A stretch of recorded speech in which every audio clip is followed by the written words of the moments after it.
let me ask you something. Have you ever finished a really good meal, felt totally full, and then, like an hour later, you're hungry again? It's so frustrating, right? It makes you wonder, what is going on?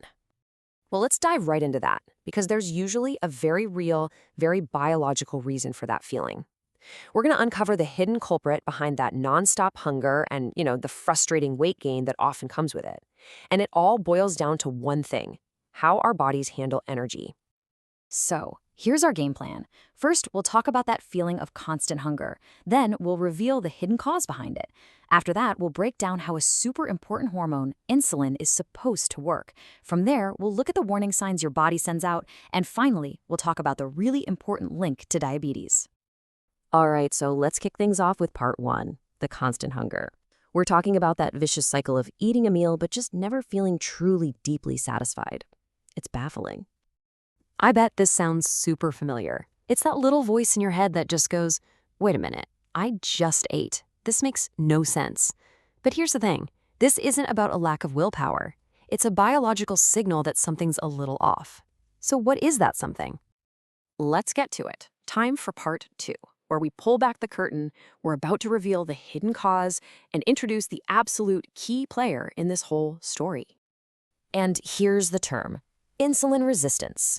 Now, I know it sounds kind of technical, but the idea is actually pretty simple. It just means your body's cells are starting to, well, ignore the instructions from insulin. They're becoming resistant to its message, kind of like they're putting their fingers in their ears. To really get what's going wrong, we first have to understand what's supposed to happen when everything's going right. So for part three, let's look at how insulin is supposed to work. I've got a really simple analogy that's going to make this crystal clear. So think of it like this. In a healthy body, insulin is like a key. Your body's cells, they're the locks. After you eat, that insulin key goes right up to the cell's lock, turns it, and click, the door opens, letting sugar from your food rush in to be used as energy. Simple. But with insulin resistance, the lock on the cell gets all rusty and jammed.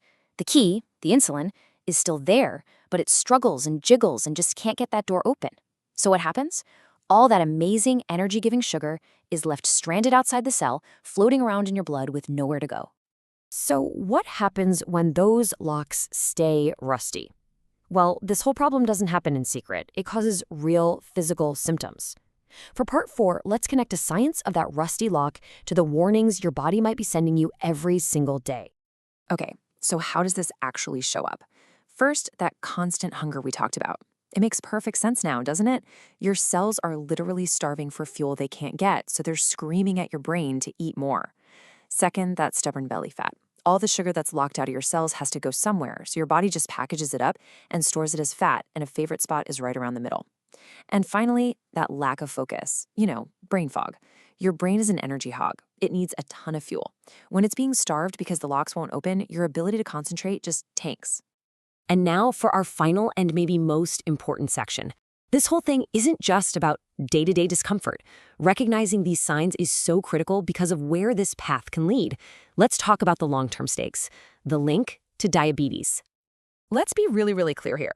Insulin resistance is not diabetes, but it is a massive, flashing warning light. Think of it as the step right before a diagnosis of type 2 diabetes. It's your body's way of waving a huge red flag, telling you that the whole system is under a lot of strain and it really needs some attention. So we've connected the dots. We went from that super frustrating feeling of being hungry right after a meal, all the way to the science of insulin resistance and what it does to your body. We see now that things like constant hunger and brain fog aren't just random annoyances. They are clear signals. And that leaves us with one last big question to think about. Now that you understand the why, what is your body telling you?